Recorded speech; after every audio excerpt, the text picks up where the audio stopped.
નમસ્કાર, આપ જોઈ રહ્યા છો જીએસટીવી ન્યૂઝ અને નોનસ્ટોપ નેશનલ સાથે હું છું ધ્વની। ભારતીય સેનાનો જવાન કાશ્મીરના કુલગામમાંથી ગુમ થઈ જતા સેનાએ તપાસ અભિયાન શરૂ કર્યું। ભારતીય સેનામાં ફરજ બજાવતો યુવક નોકરી પૂરી કરી અને પોતાના ઘરે રજામાં આવ્યો હતો। દરમિયાન તે શનિવારે પોતાની કાર લઈ અને ઘરવખરીનો સામાન લેવા માટે ગયો, પરંતુ ત્યાંથી પરત ન ફરતા પરિવારજનોએ ઉચ્ચ અધિકારીઓને જાણ કરી, જે બાદ ભારતીય સેનાએ સર્ચ ઓપરેશન હાથ ધર્યું હતું, જેમાં યુવકની કાર મળી આવી છે, જ્યારે ભારતીય સેનાનો જવાન હજુ પણ ગાયબ છે।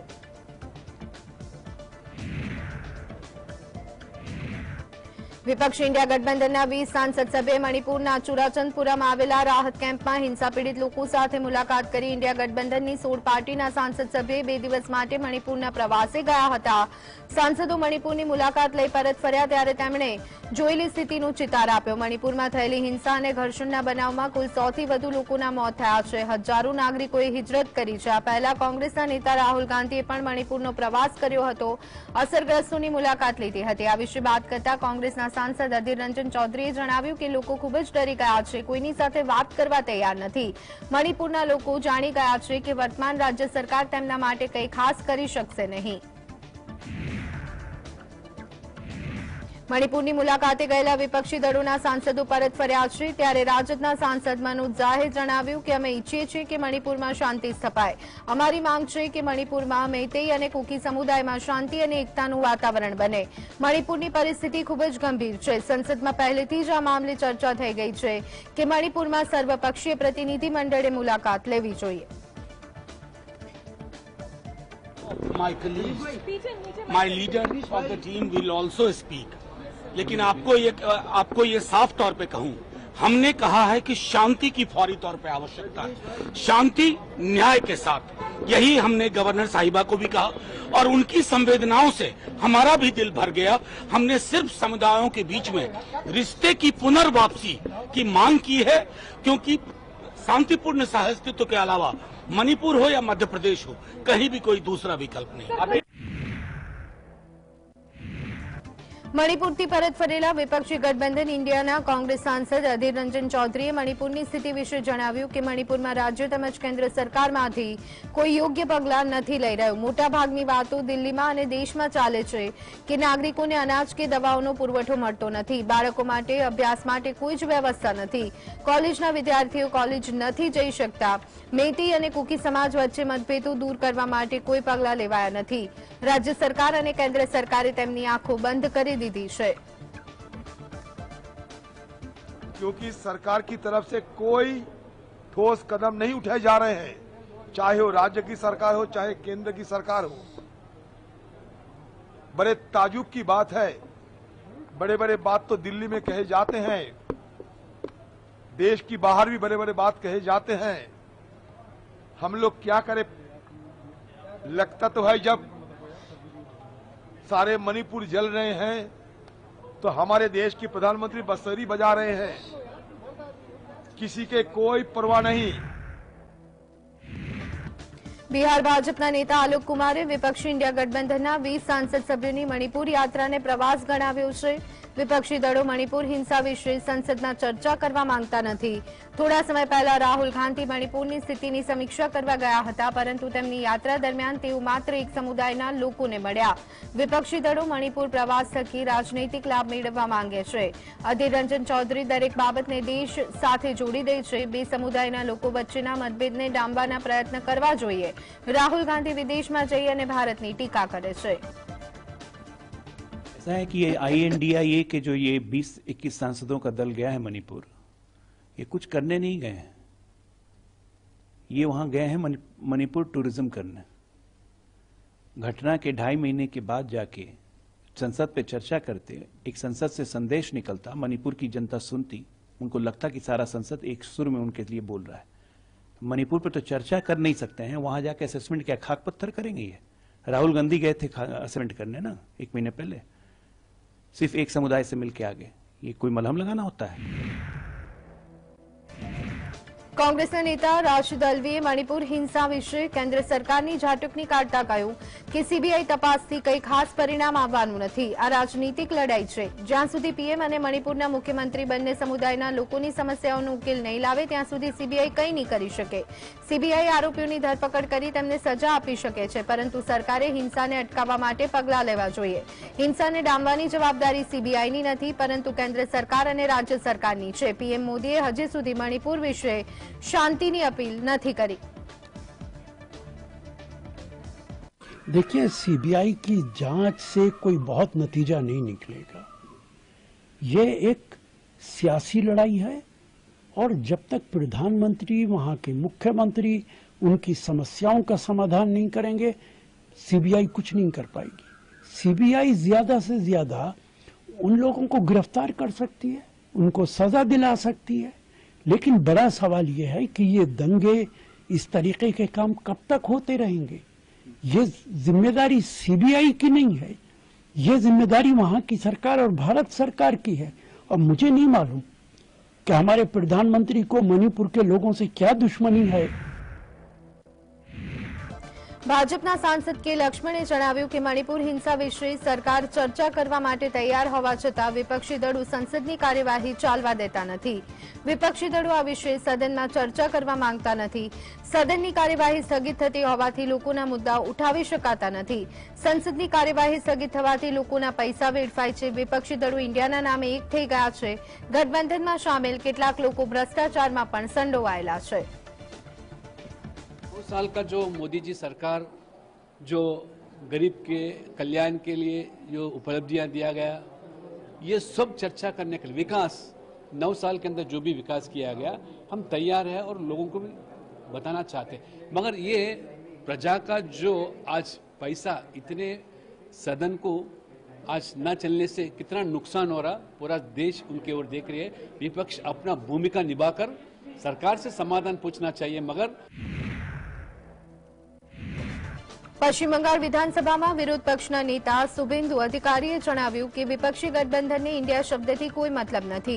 આ ગઠબંધનમાં ભ્રષ્ટાચારી અને પરિવારવાદી લોકો સામેલ છે। ઈડી અને સીબીઆઈની કાર્યવાહી અટકાવવા માટે વિપક્ષી દળોના લોકો સાથે આવ્યા છે। ઇન્ડિયન મુજાહિદ્દીન પણ ઇન્ડિયા શબ્દનો ઉપયોગ કરે છે। માત્ર ઇન્ડિયા શબ્દનો ઉપયોગ કરવાથી કોઈ રાષ્ટ્રવાદી નથી બની જતું। પોતાના પરિવારને બચાવવા માટે કેટલાક લોકોએ ગઠબંધન કર્યું। મમતા બેનર્જી પોતાના ભત્રીજાને બચાવવા માટે ગઠબંધનમાં જોડાયા છે। इंडिया नाम से कोई मतलब नहीं है, इंडिया नाम से कोई मतलब नहीं है। ये कुछ परिवारवादी और भ्रष्टाचारी का जोट है। ये लोग ईडीआई या सीबीआई को रोकने के लिए एक हुआ है। इसका कॉमन मिनिमम एजेंडा है to resist CBI and ED, nothing else. ठीक है, इसका और इंडिया नाम से कोई लेना देना नहीं है। प्रधानमंत्री जी ने बता दिया, इंडियन मुजाहिदीन तो इंडिया का नाम लेता है। वो इंडिया का नाम लेने से राष्ट्रवादी नहीं हो सकता। ઓલ ઇન્ડિયા કોંગ્રેસ કમિટીના પ્રવક્તા કુલદીપસિંહ રાઠોડે જણાવ્યું કે હિમાચલ પ્રદેશ સરકારની કામગીરીથી પાર્ટીના કાર્યકર્તા નિરાશ થયા છે। પાર્ટીના કાર્યકર્તાઓ દ્વારા કરવામાં આવેલી મહેનતના કારણે કોંગ્રેસે હિમાચલ પ્રદેશમાં સરકાર બનાવી છે। પાર્ટી કાર્યકર્તાઓની વાત સાંભળવી જોઈએ। આવનારા સમયમાં લોકસભાની ચૂંટણી આવી રહી છે। હું આશા રાખું છું કે પ્રદેશના મુખ્યમંત્રી પણ આ સમસ્યાનો નિકાલ લાવશે। વરિષ્ઠ નેતાઓએ સંગઠન અને પાર્ટીને વધુ મજબૂત બનાવવા પર ધ્યાન આપવું જોઈએ। निश्चित तौर पे अब मैं तो प्रदेश का अध्यक्ष रहा हूँ। अब सैकड़ों की संख्या में जो पार्टी के कार्यकर्ता हैं, उनकी ताकत थी, तभी तो हम हिमाचल प्रदेश में अपनी वापसी कर पाए। तो कार्यकर्ता हर जिले से, हर ब्लॉक से मुझसे बात करते हैं, तो कहीं ना कहीं मुझे लगता है कि उनकी बात जो है वाजिब है। આસામના મુખ્યમંત્રી હિમંત બિસ્વા શર્માએ કહ્યું છે કે લવ જેહાદ સમાજમાં તણાવ પેદા કરે છે અને તેને રોકવું જોઈએ। શર્માએ રાજ્યના પોલીસ અધિક્ષકોની 2 દિવસીય પરિષદ પછી બોગાઈ ગાવામાં પત્રકારોને જણાવ્યું હતું કે તેઓ રાજ્યમાં હિન્દુઓ અને મુસ્લિમો વચ્ચે શાંતિપૂર્ણ સહઅસ્તિત્વ ઈચ્છે છે, પરંતુ જેહાદ અને બળજબરીથી ધર્માંતરણ જેવા મુદ્દાઓ તણાવ પેદા કરે છે. વધુમાં તેઓએ કહ્યું છે કે લવ જેહાદના મોટાભાગના કેસમાં એવું જોવા મળે છે કે છોકરીઓને બળજબરીથી લઈ જવામાં આવે છે અને પછી તેનો વિડીયો બનાવી અને બ્લેકમેલ કરવામાં આવે છે. તેમને આ અંગેની તપાસની વાત કરતા તેઓએ કહ્યું છે કે આપણે અત્યાર સુધી કેટલા કેસ આવ્યા છે તેની તપાસ કરાવવી પડશે.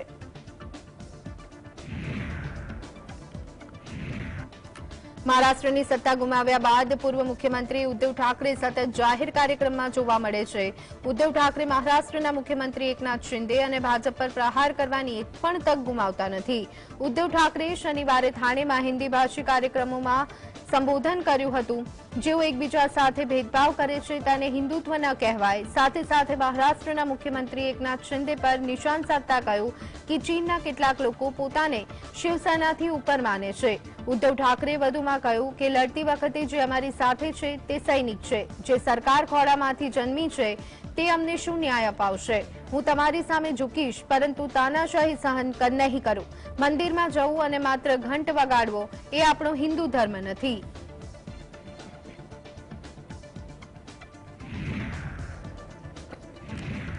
છત્તીસગઢના મુખ્યમંત્રી ભૂપેશ બઘેલે કહ્યું, એક તરફ કૃષિ ખર્ચ વધી રહ્યો છે તો બીજી તરફ પેટ્રોલ, ડીઝલ અને રાસાયણિક ખાતરના ભાવ વધી રહ્યા છે. ખેડૂતોને એમએસપીના યોગ્ય ભાવ મળતા નથી તો ખેડૂતોની આવક બમણી કેવી રીતે થશે? ભાજપ સરકારે અનુસૂચિત જનજાતિના અધિકારો છીનવી લીધા છે. તેમની પાસેથી લાખો એકર જમીન છીનવી લેવામાં આવી છે. પરંતુ કોંગ્રેસ સરકારે છત્તીસગઢમાં અનુસૂચિત જનજાતિના કલ્યાણ માટે કામ કર્યું છે તો બીજી તરફ ભાજપ સરકાર લોકોને લૂંટી રહી છે. एक तरफ कृषि लागत बढ़ते जा रहा है क्योंकि डीजल, पेट्रोल और रासायनिक खाद के भाव बढ़े हैं, तो इसका मतलब यह है कि लागत में वृद्धि हो गई. दूसरी तरफ किसान, सैकड़ों किसान की मौतें हुई, उनकी शहादत हुई और उसको एमएसपी में अभी खट्टर साहब के सरकार में भी सूरजमुखी समर्थन मूल्य खरीदो इसलिए आंदोलन करना पड़ा. उसमें लाठियां बरसाई गई. यही ज्यादा पुरानी बात नहीं है, एक डेढ़ महीने पुरानी बात. तो यदि किसान को एमएसपी में रेट नहीं मिल रहा है तो आय दुगुनी कैसे हो गई? केवल 6,000 रुपया देने से अब तो जो पहले दे दिए थे अब उसकी वसूली शुरू कर दिए हैं लोग. વડાપ્રધાન મોદીએ 103મી મન કી બાત કાર્યક્રમમાં સંબોધન દરમિયાન જણાવ્યું કે આઝાદી કા અમૃત મહોત્સવના કાળમાં 60,000થી વધુ અમૃત સરોવર બાંધવામાં આવ્યા. આ સાથે જ અન્ય 50,000 અમૃત સરોવરોનું બાંધકામ ચાલી રહ્યું છે. દેશના લોકોએ પાણીનું સંરક્ષણ કરવાના પ્રયાસ શરૂ કર્યા. આ સાથે જ ઉત્તર પ્રદેશમાં એક દિવસમાં રેકોર્ડ બ્રેક 30 કરોડ વૃક્ષો વાવવામાં આવ્યા. પીએમ મોદીએ ઘણા રાજ્યમાં પૂરના કારણે થયેલા જાનમાલના નુકસાન અંગે દુઃખ વ્યક્ત કર્યું. ભાજપના અધ્યક્ષ જેપી નડ્ડા અને ઉત્તર પ્રદેશના મુખ્યમંત્રી યોગી આદિત્યનાથ સહિતના નેતાઓએ પણ વડાપ્રધાનના મન કી બાતના કાર્યક્રમના પ્રસારણને સાંભળ્યું હતું.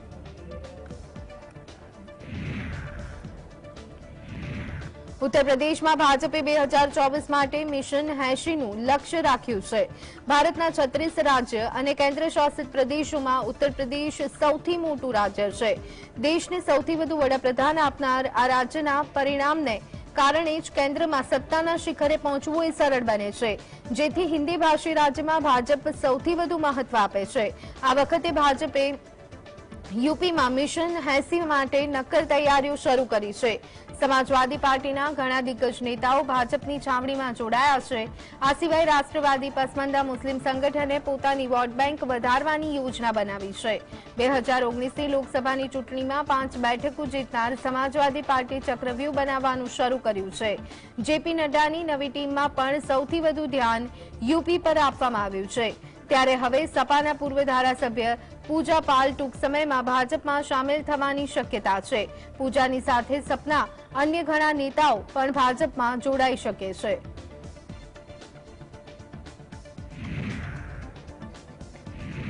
વર્ષ 2024ની લોકસભા ચૂંટણીની રણનીતિ નક્કી કરવા માટે 2 ઓગસ્ટના રોજ દિલ્હીમાં કોંગ્રેસ પાર્ટી બેઠક કરશે। આ બેઠકમાં પાર્ટી અધ્યક્ષ મલ્લિકાર્જુન ખડગે, રાહુલ ગાંધી, કેસી વેણુગોપાલ સહિતના નેતા હાજર રહેશે। વર્ષ 2024માં એનડીએની ત્રીજી વાર સત્તામાં આવવાથી અટકાવવા માટે 26 વિપક્ષી દળો સાથે મળી અને વિપક્ષી ઇન્ડિયા ગઠબંધન બનાવ્યું છે।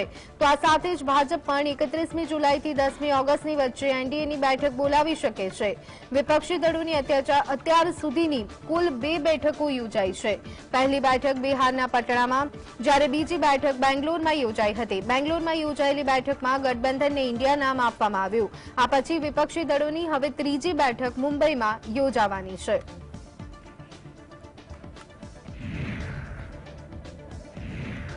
મધ્યપ્રદેશના પૂર્વ મુખ્યમંત્રી અને કોંગ્રેસના નેતા કમલનાથે જણાવ્યું કે પ્રદેશમાં કાયદો અને વ્યવસ્થાની સ્થિતિ કથળી રહી છે। મહિલાઓ પર અત્યાચાર અને શોષણના મામલામાં મધ્યપ્રદેશ મોખરે છે। આ સ્થિતિનું શ્રેય રાજ્યના મુખ્યમંત્રી કમલનાથને જાય છે। કમલનાથે દાવો કર્યો છે કે લગભગ 90% કિસ્સામાં તો આ પ્રકારની ઘટના સામે આવતી નથી। વિધાનસભાની ચૂંટણી વિશે ભાજપ ઈચ્છે તેટલા દાવા કરે, પરંતુ કોને કેટલી બેઠકો આપવી છે એ તો અંતે પ્રજા જ નક્કી કરવાની છે। की बात है, ये मैंने कहा कि सब हमारी व्यवस्था कानून व्यवस्था चौपट है, इसलिए मध्य प्रदेश मशहूर है देश में महिलाओं के अत्याचार पर। दुख की बात है, ये बहुत सारी बातें सामने आ रही हैं। जैसे मैंने अभी कहा कि 90% तो ये बातें सामने आती नहीं है। अगर वो आने लग जाएं, मध्य प्रदेश तो नंबर 1 है, महिलाओं के अत्याचार में नंबर 1 है, महिलाओं के एक्सप्लॉयटेशन में नंबर 1 है। और ये शिवराज सिंह जी की देन है। લોકસભાના સ્પીકર ઓમ પ્રકાશ બિરલાએ ગુવાહાટીમાં આસામ વિધાનસભાની નવી બિલ્ડિંગનું લોકાર્પણ કર્યું। આ કાર્યક્રમમાં આસામના મુખ્યમંત્રી હિમંતા બિસ્વા શર્મા પણ હાજર રહ્યા। આસામ વિધાનસભાના ઉપસ્પીકર નુમાલ મોમીને જણાવ્યું કે વિધાનસભા આગામી તમામ સત્ર નવી બિલ્ડિંગમાં યોજશે। અમે ઈ વિધાન પર પણ કામ કરી રહ્યા છીએ। આસામ વિધાનસભાની નવી બિલ્ડિંગનું બાંધકામ કોંગ્રેસ સરકારના શાસનમાં શરૂ થયું હતું, ત્યારબાદ તેની ડિઝાઇનમાં થોડો ફેરફાર કરવામાં આવ્યો।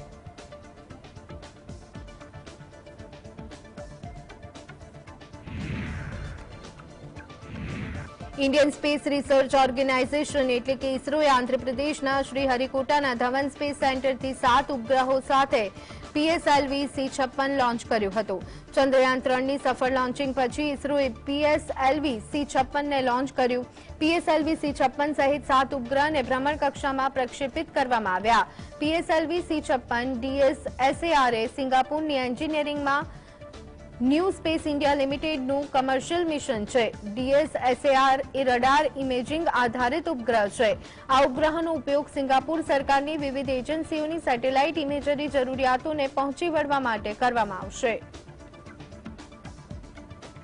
PSLV C-56 carrying 7 satellites including the primary satellite DSR and 6 co-passengers have been successfully placed in the right orbit.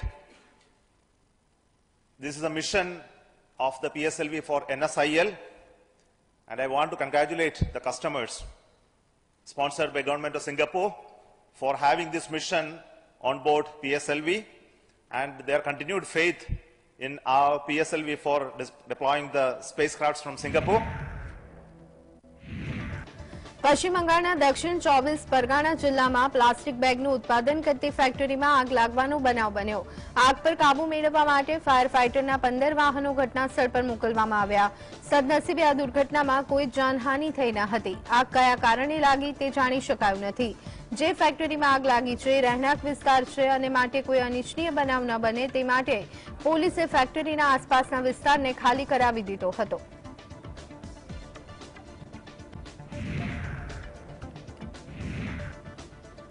દિલ્હીમાં ડેન્ગ્યુ, મલેરિયા સહિતની બીમારીઓના કેસમાં વધારો થયો। આ સ્થિતિને ધ્યાનમાં રાખતા દિલ્હીના આરોગ્ય મંત્રી સૌરભ ભારદ્વાજે જણાવ્યું કે બીમારી વધુ ન ફેલાય એ માટે દિલ્હી મ્યુનિસિપલ કોર્પોરેશનના અધિકારીઓને અંતરિયાળ અથવા ન પહોંચી શકાય તેવા વિસ્તારોમાં ડ્રોનની મદદથી દવાનો છંટકાવ કરવાના નિર્દેશ આપ્યા છે। આ સાથે જ અમે દિલ્હીના આરોગ્ય વિભાગ અને ડીઆઈપી વિભાગના અધિકારીઓને ડેન્ગ્યુ, મલેરિયા જેવી બીમારી મુદ્દે જાગૃતતા અભિયાન ચલાવવા સૂચના પણ આપી છે। હોસ્પિટલમાં પણ ડેન્ગ્યુને લગતી તમામ તૈયારીઓ કરવામાં આવી છે।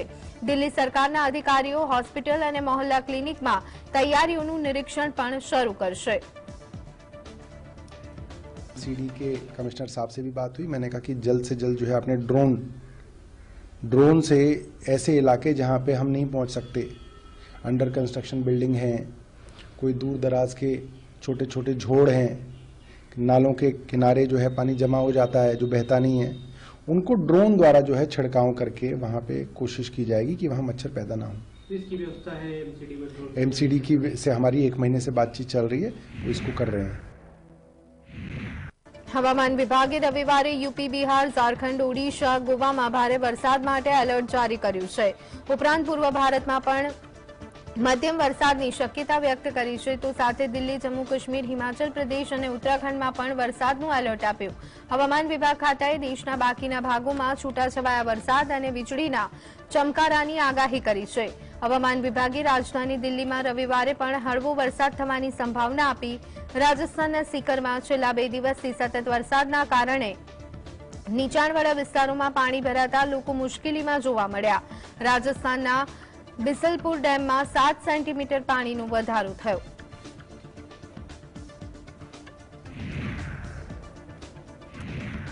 તેલંગાણાના ભદ્રયાલમ જિલ્લામાં ગોદાવરી નદી ભયજનક સપાટી વટાવી ગઈ। આ સ્થિતિને ધ્યાનમાં રાખતા જિલ્લાને હાઈ એલર્ટ પર રાખવામાં આવ્યું।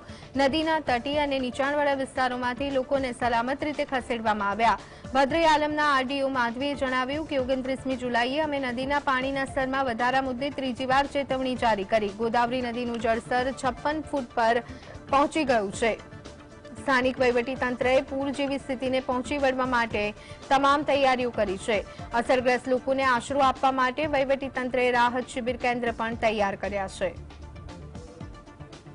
Third warning level. After that, today 10 p.m.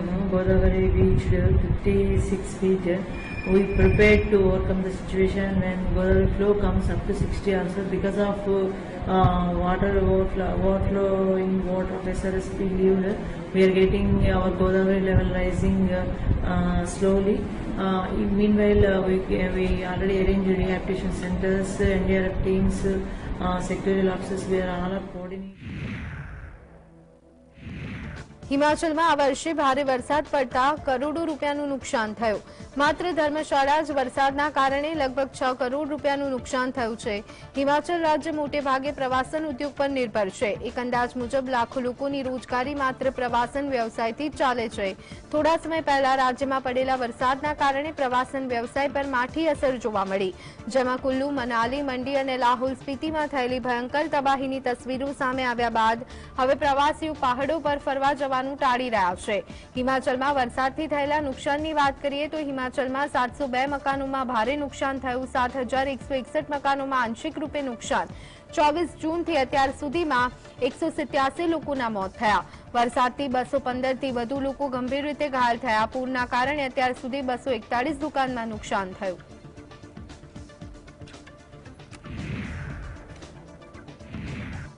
રશિયાની રાજધાની મોસ્કોમાં ફરી એકવાર ડ્રોન હુમલો કરવામાં આવ્યો। આ હુમલાનો આરોપ યુક્રેન પર લગાડવામાં આવ્યો છે।